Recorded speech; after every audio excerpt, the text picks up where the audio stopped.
Throughout his entire career, in business, reality TV, and politics, Donald Trump has had one and only one play: bullying his opponents into silence.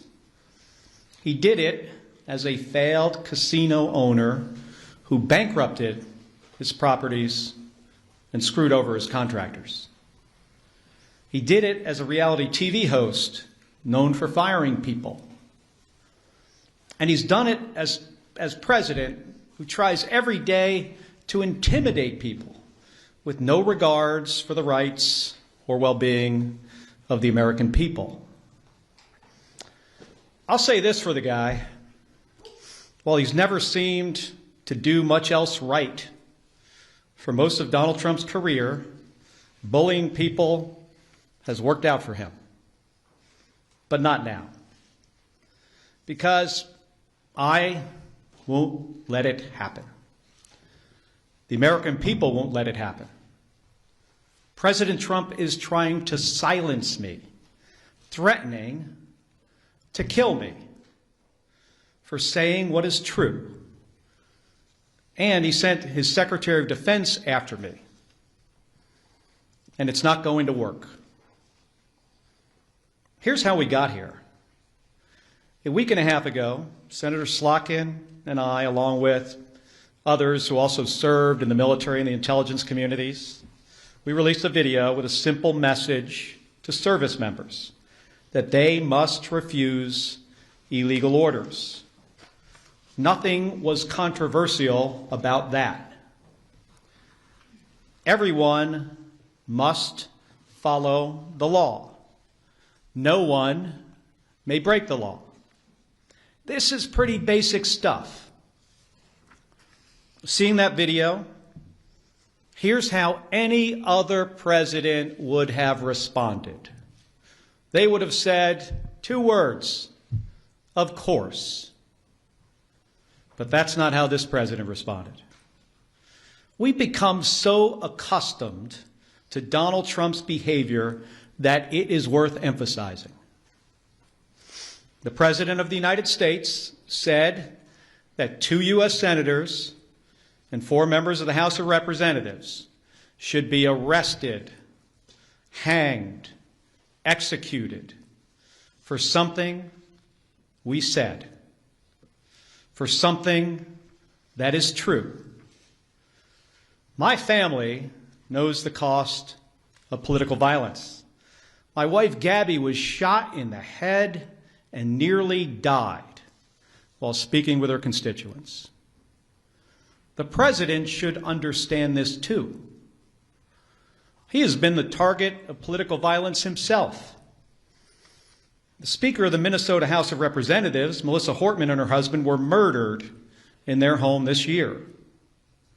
The governor of Pennsylvania, Josh Shapiro, had his house firebombed this year. Then Charlie Kirk was assassinated at Utah Valley University, a place I visited just a few weeks ago with Republican Senator John Curtis. Faced with a wave like this, every other president we have ever had in the history of this nation would have tried to heal the country. But we all know Donald Trump. He uses every single opportunity to divide us. And that's dangerous. The president's words carry tremendous weight. People listen to him. And he knows that.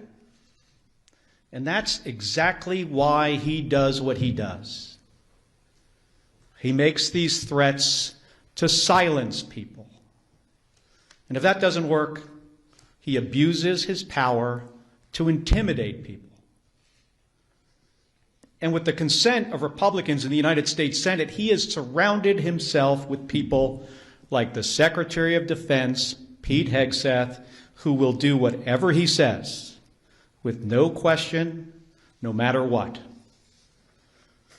Trump and Hegseth, they care more about publicity than they do about the rule of law.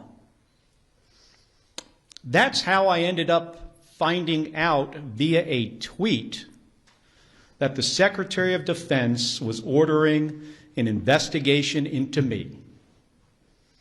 The same Secretary of Defense who has, from the moment he was nominated, has been historically unqualified for this position. The same Secretary of Defense who is reported to have ordered a second strike to kill shipwreck survivors in the Caribbean. If there is anyone who needs to answer questions in public and under oath, it is Pete Hegseth.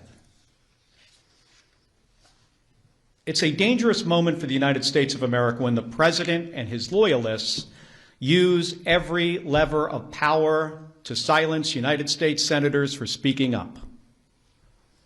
But we all know that this isn't about me, and it's not about the others in that video.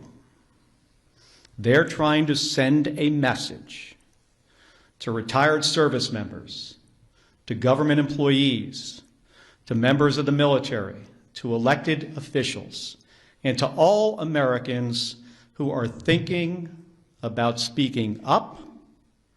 You better keep your mouth shut or else.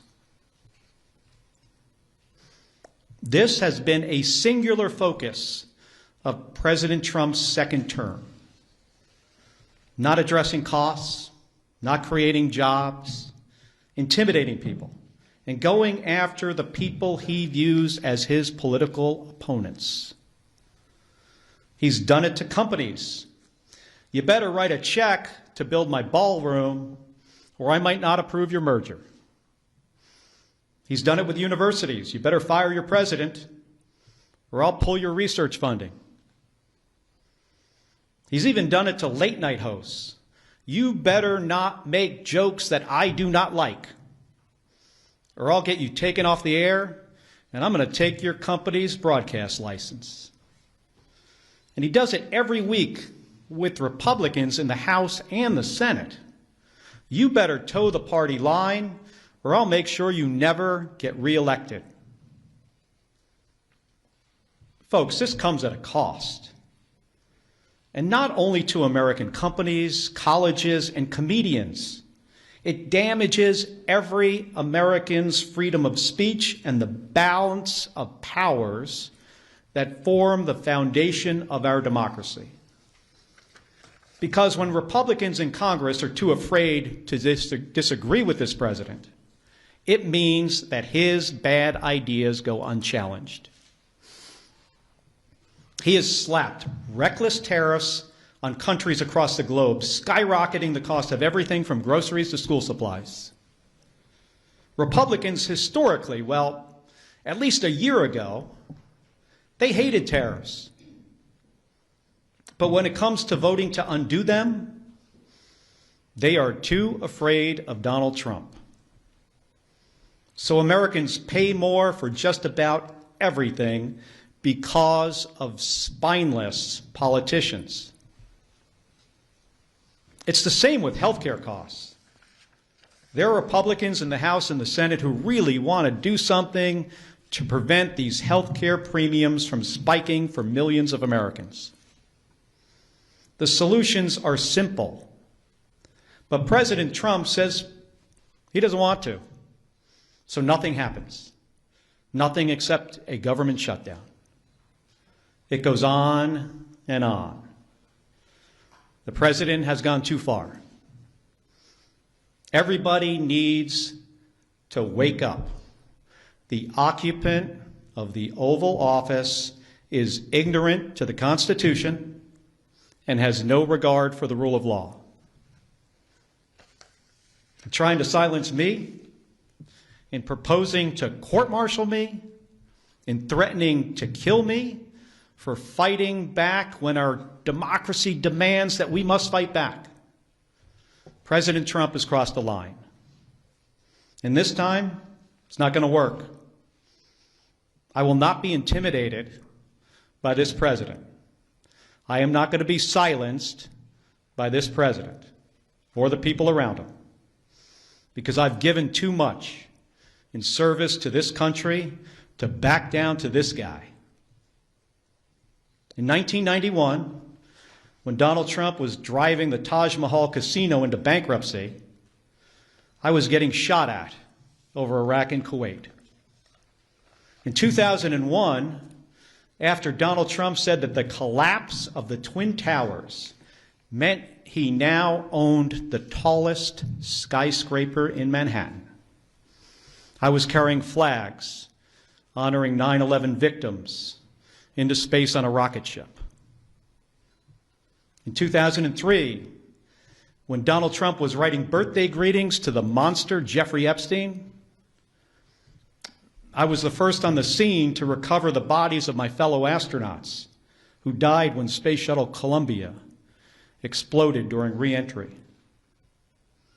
In 2011, when Trump was hosting a reality show and peddling conspiracy theories against President Barack Obama, I was sitting next to my wife's hospital bed as she recovered from a gunshot wound to the head. My point is this: I've been through a lot worse in service to my country. The president and Pete Hegseth are not going to silence me. They aren't going to keep me from speaking out, and they're not going to keep me from doing my job.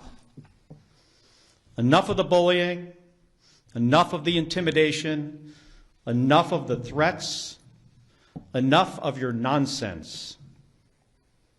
Doesn't help anyone in our country afford their groceries or pay their medical bills.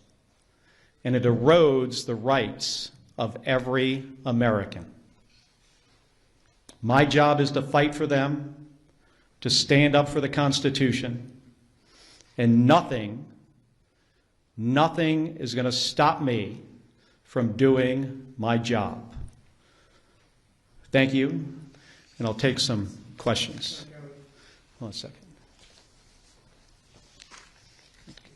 Give me that folder there.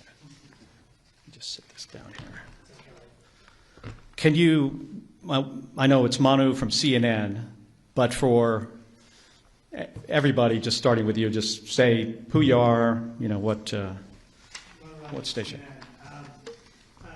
The White House said today that Admiral Bradley gave the order for that second strike on the Venezuela boat. They also said this was a lawful strike. Yesterday you said the second strike could be a war crime. Do you think that Bradley committed a war crime? Let me just start, Manu, by saying that there needs to be an investigation.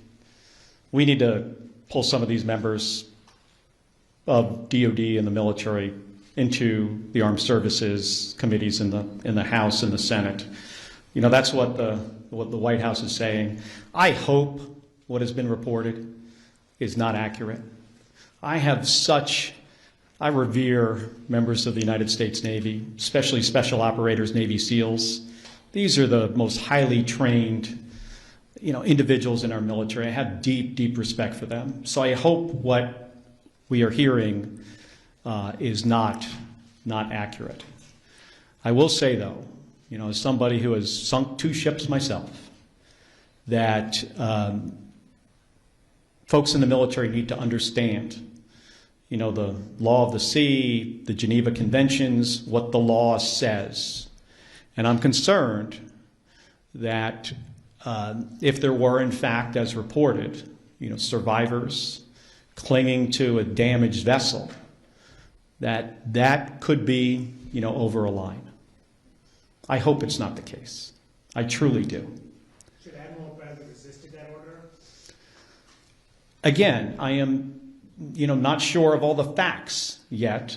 I don't want to prejudge before we have all the information. I think it's important for there to be an investigation. The Inspectors General of DOD needs to investigate this. Unfortunately, an unqualified Secretary of Defense fired a bunch of them and got rid of a bunch of lawyers.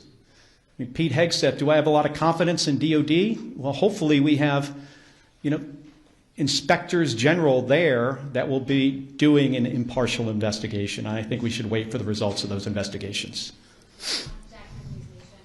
Regarding this press comments and the investigation into your actions, have you spoken with Lee or DOJ or anyone? Have there been any conversations, any interviews yet?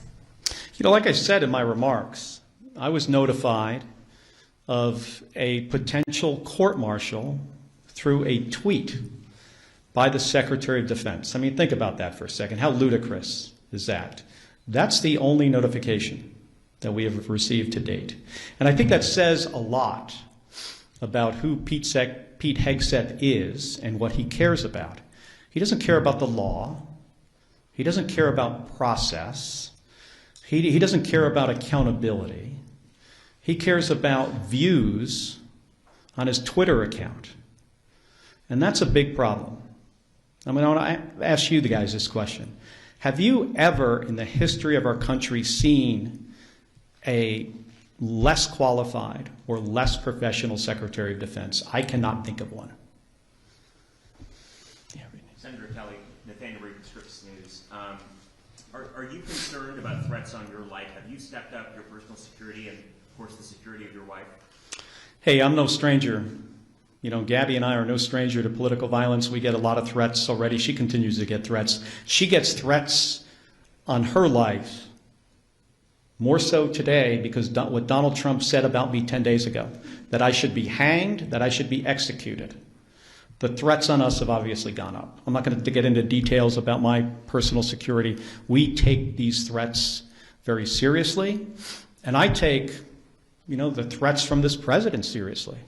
How many times in our country's history have you heard a president of the United States say that members of the Senate and the House should be hanged and executed? I mean, I can't think of one. Those words carry a lot of weight. The number of calls, threatening calls that we get into our office have skyrocketed. And they were very graphic. I mean, some of them were put, not from my office, but another member put them out there for people to hear. The ones we get are worse than that. So I take this seriously. But again, you know, that's why he does these things. Because he thinks he can shut me up.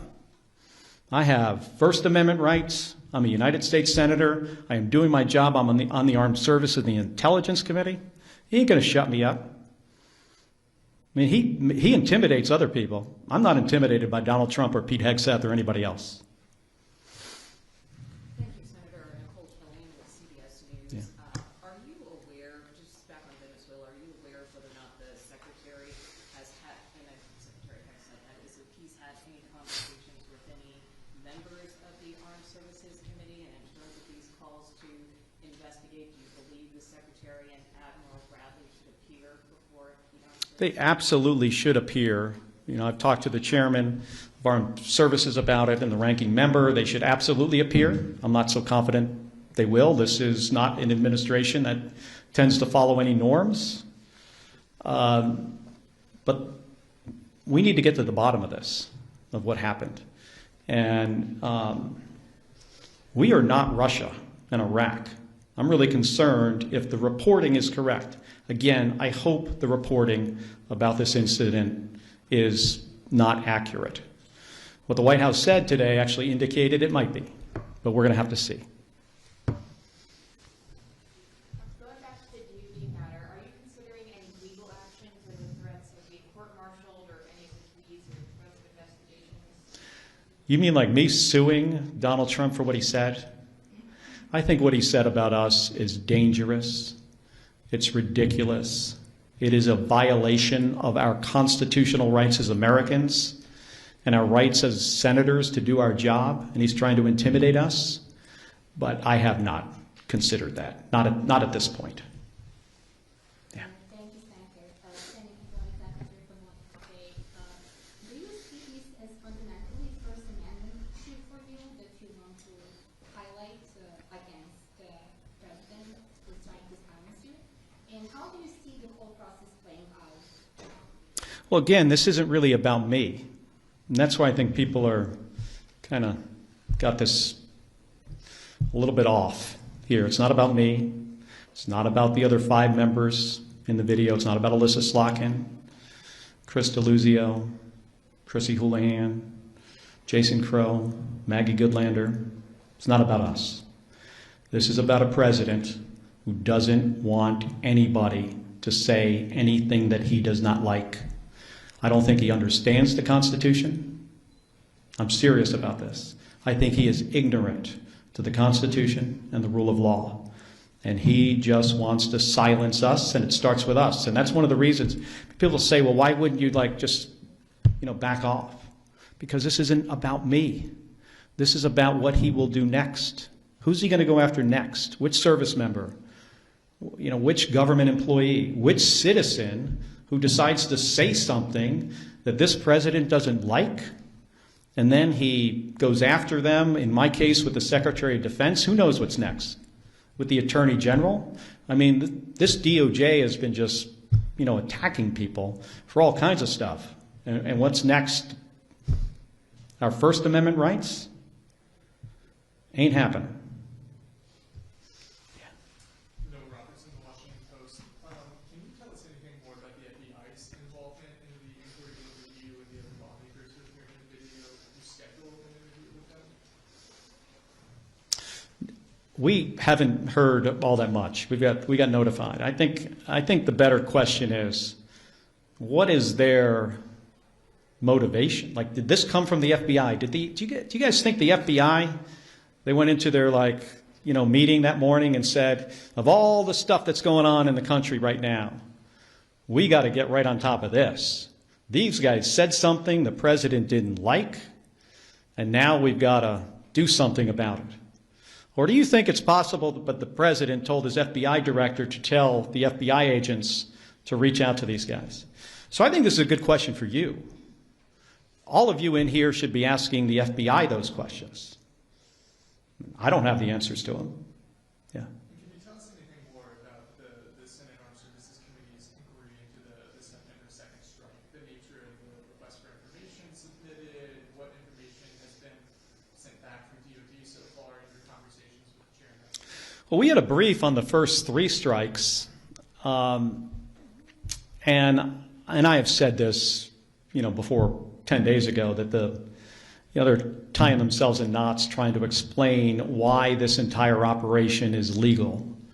And I imagine eventually, I hope you have an opportunity to see the legal argument that they made to do this. It's important for the American people to see it. We have to get folks before the committee. And, that process might take a little while. But I ultimately think we're going to get to the bottom of this. And again, if what seems to happen actually happened, I'm really worried about our service members. I was talking about this from the beginning of this operation, that the thing that I am most concerned about is the very difficult situations that this Secretary of Defense is going to put service members into.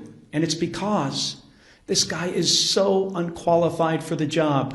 I mean, think about this. He runs around on a stage talking about lethality and warrior ethos and killing people. We have the most competent, capable military this planet has ever seen by far.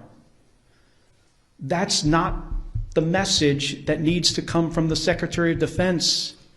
The message should be about what's our mission and accountability and the rule of law and training. And let me make sure you're equipped to do really hard jobs. Let me give you all the tools you need to do something that often is an impossible mission.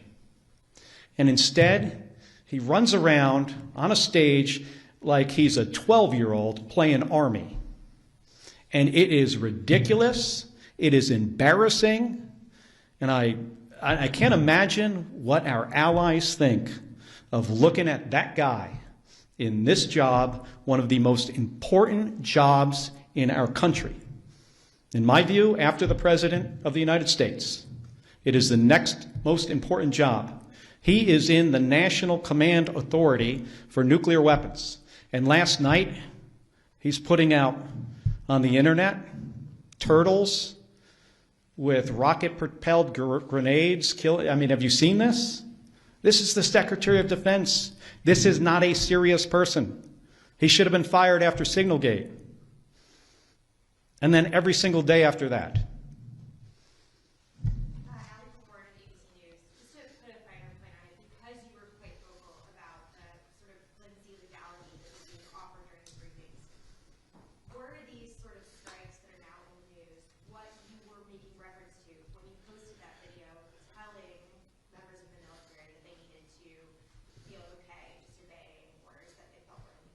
Based on who this president is and who this Secretary of Defense is, and specifically things that the president has said in the past and things he was talking about doing in the future. Let me give you an example. 2016, he's talking about something on a debate stage that was clearly illegal, and he was reminded by Brett Baer from Fox News that that would be an illegal order. Military won't do that.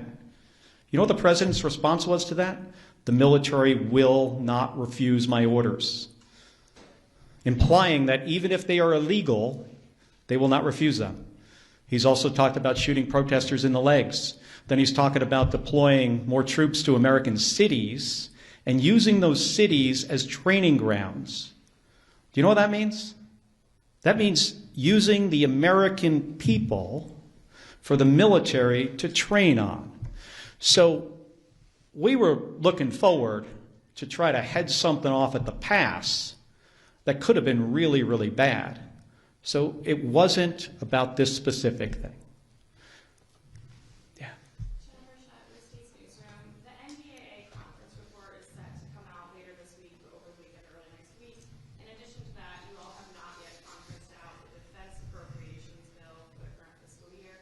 Do you see either of those as options for you and other lawmakers concerned about the Defense Department, the actions in Venezuela, and other situations to address those legislatively in either the NDAA or defense approach? Well, I think it could be if we could get bipartisan support to do something like that. Sure. That's sometimes challenging. Because, remember, my Republican colleagues, not all of them, but most of them, are fearful of this president. They do not want to cross him. They see what just happened to me. I said something that he did not like, and he said, I will be hanged, executed, prosecuted. He doesn't even have the order right. Yeah. You mentioned earlier that the video was meant to tell service members something that's already law, that they're not required to obey, to act on legal orders. Since it already is the law, and presumably service members are aware of the law, why did the six of you guys feel it was necessary to make the video in the first place? Well, I think it's good for people to get a reminder. And we wanted to show that we had their back and we understood the situation they were in. Pretty simple. And we said something that is in the Uniform Code of Military Justice. According to the law of armed combat, we stated something pretty simple. Every service member doesn't hear these reminders as frequently as other service members. So we felt it was important to say under the circumstances. Right here. I'll come to you next. Yeah. Thank you, Senator. Joe Capponi with the Associated Press. When you participated in the video, did you expect that the president would respond? Was that part of your expectation? We did a video before that he did not respond to. I was really surprised that he responded at all. And I thought if he was going to respond, it's what I just said when I gave my remarks. I thought he would have said, of course, members of the military shouldn't follow illegal orders. So when he said, I was sitting in the skiff next to Alyssa Slotkin, by the way, when somebody comes in with a little piece of paper and it says, I could see what it said on it as it was handed to her, President just called for your execution. She leaves the room. 5 minutes later, she comes back. She says to me, he's called for your execution too. That was not the response we expected. Senator Lisa from PBS. Two questions. As you say, you're still gathering the facts. Still not clear exactly what happened here. But if the Secretary of Defense did issue an order to to kill people after on the second strike like this. Is that an impeachable offense? Taking apart the numbers in the House, but in theory, is that a potentially impeachable offense to you? And then second, a shift, healthcare. Short time here to figure out what's going to happen in healthcare. Just what's your involvement right now in talks? Where does that stand? Well, on the first question, I think that's a question for attorneys. I am not an attorney. I don't pretend to be one. But only senators and House members. That is true. Of course. I do not know the specifics, on that part, of the law about impeachment. And again, let me remind folks that we're in the early days of this. And I think it's important to get all the facts for we to understand exactly what happened. Again, I hope what is being reported is not the case. But there needs to be an investigation, and we are a country of laws. Despite the apparent situation we're in with a president of the United States who, in my opinion, does not respect the law. We're a country of laws. We got to hold people accountable. On the healthcare, situation, we've got some time. I'd like to see a bipartisan solution because millions of my constituents, the people I represent in Arizona, and millions of more people across the country are not going to be able to afford their health care. And they're one accident or illness away from bankruptcy. People lose their health care, they die. We can fix this. We have time to fix this. We know what to do. But again, it doesn't seem the President of the United States wants to do anything on this. If he wants to help the American people, he should engage with the United States Congress on fixing this spiking of premiums, fixing this issue. Have you, Liz Ruskin, Public Media, have you received messages of support, public or private, from your Republican colleagues? Yes. And some of it's public. Can you tell us a bit about this? Well, some people put out statements. And I got some private calls, which I will not get into. But there are some, you could Google it. There are some, positive. But we're in an unfortunate period here where we have a president that does not like to be crossed. And if he's going to say to a U.S. senator that you should be executed for what you say, that sends a very chilling message, not only through the United States Senate and the House to Republicans, but across the entire nation. Thank you, Senator. Ryan Schmelz of Fox News Radio. I wanted to see whether it's the FBI or the Department of War, a lot of them are requesting hearings or investigations with you. Are you planning to cooperate if that is the case? I will follow the law. Yeah. You mentioned that some of your Republican colleagues have been bullied by the president. With regards to the boat strikes in the Caribbean, what's your level of confidence that this investigation in the Senate Armed Services Committee will go forward and get to the truth? I have confidence, tremendous confidence in the chairman of the Armed Services Committee, Roger Wicker, senator from Mississippi, and the ranking member, Jack Reed. And I've spoken to him about this, and I know he's going to try to do a thorough job. Where I don't have a lot of confidence is in the Secretary of Defense and what he has done to this department, firing JAG officers, firing inspectors general. He's decimated it. Firing people in the leadership of DOD just because of the color of their skin or if they're a woman. So I have about zero confidence in the Secretary of Defense. I have tremendous confidence in the Chairman of the Armed Services Committee.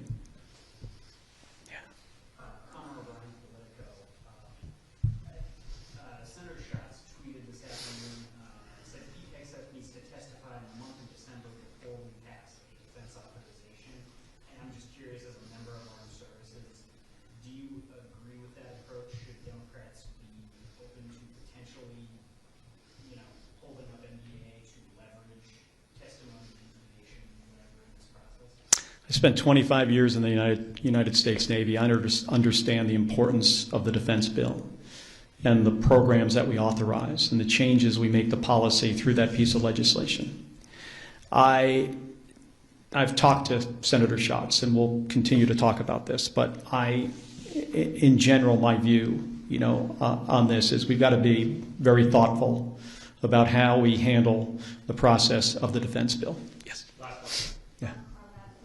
Just to clarify, you were not briefed on the double tap of the first strike. None of your briefings had included that. If Hegseth will not testify, will you call on Admiral Halsey of Southcom to come in and testify? And then lastly, on Venezuela, should the United States strike inside Venezuelan territory, do you think that is legal?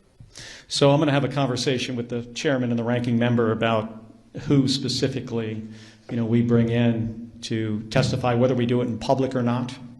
I would generally prefer public hearing. We should probably do both. One in a classified setting, one publicly, so the American people could see.